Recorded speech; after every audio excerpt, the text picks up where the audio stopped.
So as you guys can see from the title of the video and the beginning of the video, I did receive some PR from Rosalind, so thank you so much to them for sending these items over to me. They sent me two 60 ml polygels, which are really pretty in the color soft pink, and they also sent me this slip solution kit. So what's really nice about this kit is that it comes with the dapping dish. It comes with everything included, the brush, the slip solution, everything that you would need as far as applying polygel outside of the base coat. So it didn't come with any base coat, but that's okay because I have hundreds of different kinds of base coat, so it's okay. The slip solution was in a really nice bottle. It is in more of a spill-proof bottle, so you can just squeeze it out. I am doing the sniff test right now. It did not have any smell to it at all. The consistency of this slip solution is like almost like a really liquid base coat. It's almost kind of oily, to be honest. It's not like alcohol based. It's almost like an oil based, but it worked. It kept the brush from getting really sticky and sticking to the polygel, so that was awesome. We'll talk about the products a little bit more later, but let's keep continuing unboxing these goodies. So I really like this brush because I do like the black diamonds in the brush or in the handle, and it also has their name on it. And then here I'm just breaking the brush in. Again, the polygel is very pretty. Everything came with instructions, the slip solution and the polygel. So the 60 mLs is just, it's a pretty big bottle of polygel. Everyone has been doing the glitter polygel, and I said, you know what, just go ahead and send me whatever you want for me to review. And so they sent me the soft pink, so I'll probably put one of these in a giveaway. So again, we got the instructions with that. And then you'll see here in a second as I open it up, I do use tweezers on my right hand. My nails are a little bit thick because I did trim them down. They were a lot longer. I did record that video, but I just didn't have time to edit it. But anyway, I go ahead and I grab my tweezers and open the polygel with my tweezers, but it still wasn't very hard to open. And you can see how beautiful this color is. Like if you're looking for a very light pastel, nice kind of nude pink, then this is the perfect color. I did cure this for 60 seconds and it is completely cured, so that is a good sign. It cures well. And I'm going to be using nail forms. So these butterfly nail forms are my favorite. I really like them because you can squeeze them, like you can squeeze the ends together and still have time to form it on your finger, but this is the only one that I have left, so I don't know why I peeled it off, but I did. So I end up actually using these silver ones. So with the shorter nail forms, it is harder to create not just longer nails, but it's just harder to pinch them together and get the shape that you're going for. So I did go ahead and prep my nail. That little black spot on my nail is actually from some black gel polish from something else that I had done and recorded. So it did cure on my thumbnail, and it just is what it is. And I didn't feel like filing it down, so I spent a really long time trying to grow my nails out, my natural nails. And so since I was finally able to do that, that is another reason why I use nail forms in this video. And now I have that platform, and I can also shape them into the shape that I want with the nail form. So here you see me going in with my nail matrix prep and prime. Again, I use 1 layer of prep and 2 layers of prime, and I really love this stuff. Now I did forget to apply base coat and so I just continue on like normal and go on about my normal application. So these forms are really hard to rip, so I just go ahead and use scissors to cut them. So now we're getting more into like the nail form application and how I apply them. I don't like these shorter ones. I actually prefer the longer butterfly ones that you saw first, and that is because they're easier to fold and you can actually stick them together at the edge before putting them on the nail, which is what I like, or what I just a personal preference.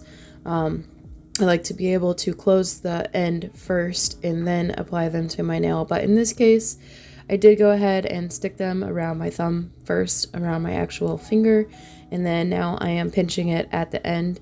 And you could see that the more you pinch it at the end, the faster or quicker it becomes more of like a stiletto or comes to a point, which is why it's so easy for me to do like a coffin or a stiletto shape with these shorter forms. So I did end up going with the coffin shape, and you'll see how that takes shape here in a little bit.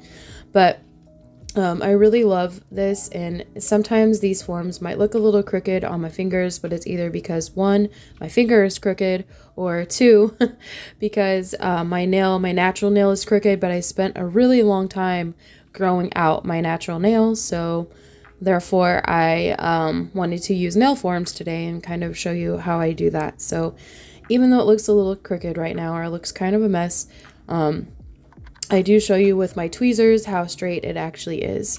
So I actually already recorded this part of the voiceover, and now I have to do it again. And I'm like, oh my gosh, I do not know what happened to this part of the audio. Oh my goodness, but it's okay. But yeah, you can see how straight the nail form actually is, and it's because my natural nail is lopsided. But like I said, I spent so much time trying to grow out my natural nails, which is why, again, I chose to use nail forms today.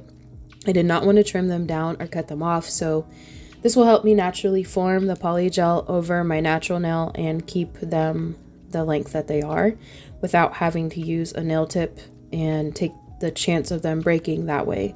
So as I'm starting and I'm going in with my polygel application, I'm always so scared that I'm going to mess up my nail form, but these nail forms are very sticky and I have like 2,000 of them, so I figured I might as well use them.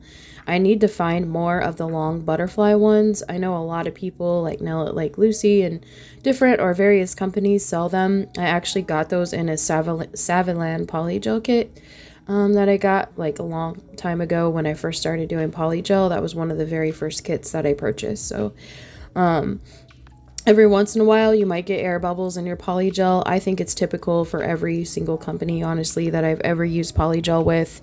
You do get a little air bubble here and there, especially with the first bead that comes out of the tube.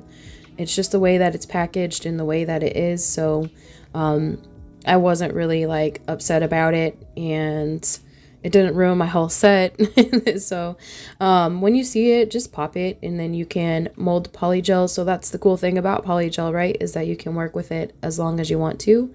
So I did leave this part in real time doing my first bead because like I mentioned, I did want to incorporate more real-time things in my videos. Now, even though this is the first bead, I do care if it is lumpy or not. Like, I am that person. It's not even really an OCD thing. It's more of like, I don't want to keep going back and correcting and fixing mistakes. So it does matter to me. It is very, very important to me that I have, or that all my polygel is as straight and even as possible, and that it is not lumpy when I go to cure it. Like, I don't know why, I just don't like that. So I am going to go ahead and pull the polygel back towards my cuticle. Now, this is not my cuticle bead, but I also don't like it when there's like that huge lump of polygel or like a big defined like edge, I guess, with the first bead when I'm using a 2-bead method. So for some reason, I just don't like ledges around my cuticle or with my first bead. Now, I don't so much use the lines as guides along the sides of my nail form, but I do use the edge to make or form the tip of the nail.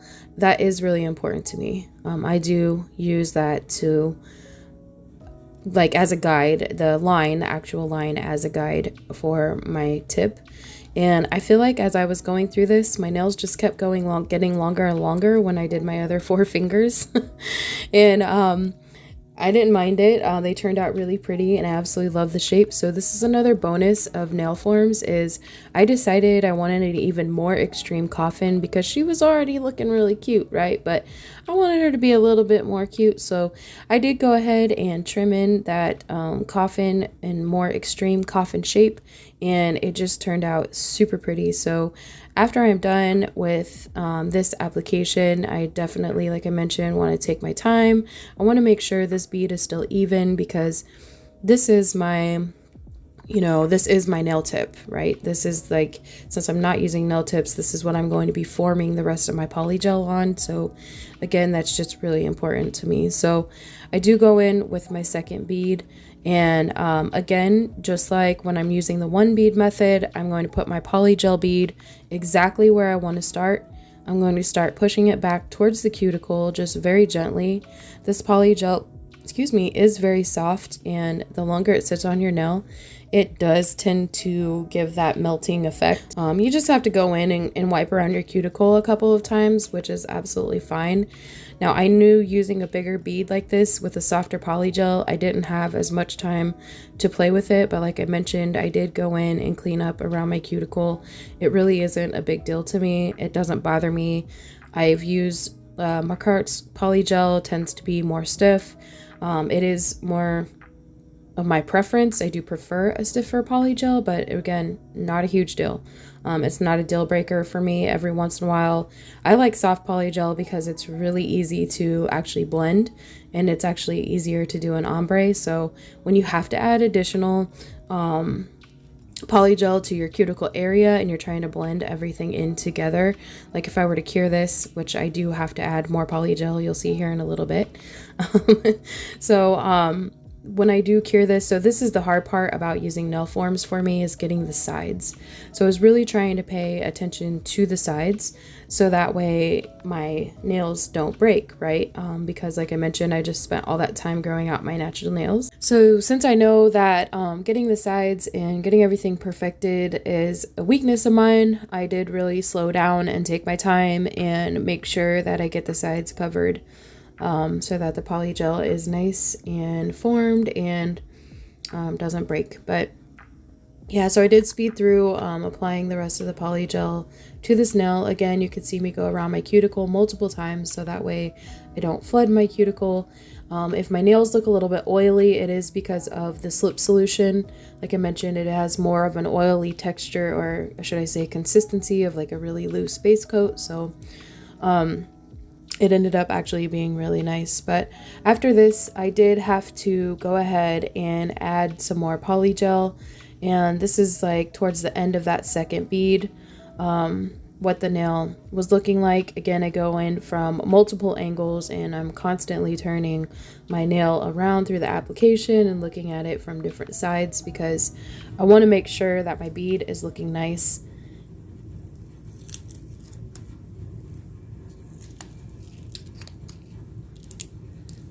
So that was just a little bit of ASMR that I wanted to leave in the video. And one of my favorite things is removing nail forms. So I love the sound of that and the way that it looks when you remove it. And then underneath, like I mentioned, it was not cured. So I just go ahead and I smooth that out with the brush. And you could see a little bit of the residue on there. And then I cured that for 60 seconds. And this is what everything is looking like. So I do speed up. I do leave in the filing portion, but I do speed it up quite a bit so that it wouldn't take up a lot of the video. This is actually pretty thin, and I felt like once I was done filing, my apex was really thin as well, and I wanted to add a little bit more structure to the side. So I'll let you finish watching this filing and adding the third bead of polygel for some structure, and then I will be back.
So I wanted to come back and mention that sometimes the nail form or the way the nail form comes off, I do shape underneath the nail.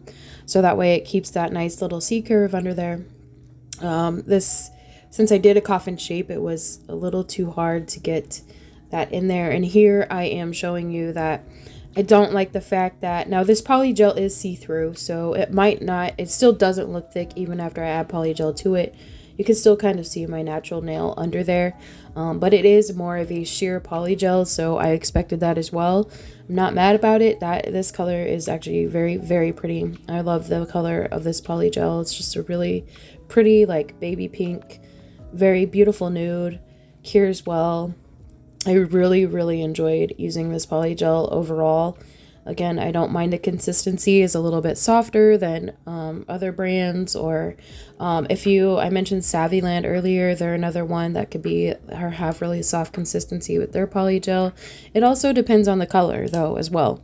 So this one might be really soft, but maybe Rosalind's clear isn't as soft as the pink, or maybe their white is a little bit more stiff, or it just depends on what color you're also using, and I'm sure it has a lot to do with science and the chemistry of how certain colors are made and pigments. So again, like I said, I'm really not mad about it. This nail turned out beautiful and I am absolutely loving the shape. Now I didn't keep a lot of the design in the nail because of the way that I have to edit my videos now, but here's a little bit more ASMR for you and taking off my nail forms on the rest of my fingers.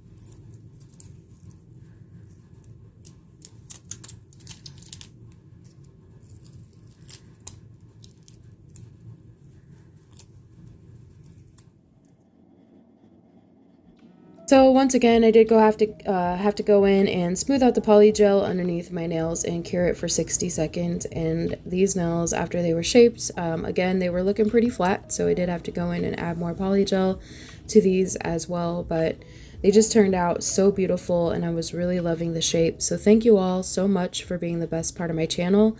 Thank you again to Rosalind for the opportunity to review their product. If you're interested in these products and you want to save 10%, all of the information will be down below in the description box, and I hope to see you in my next video.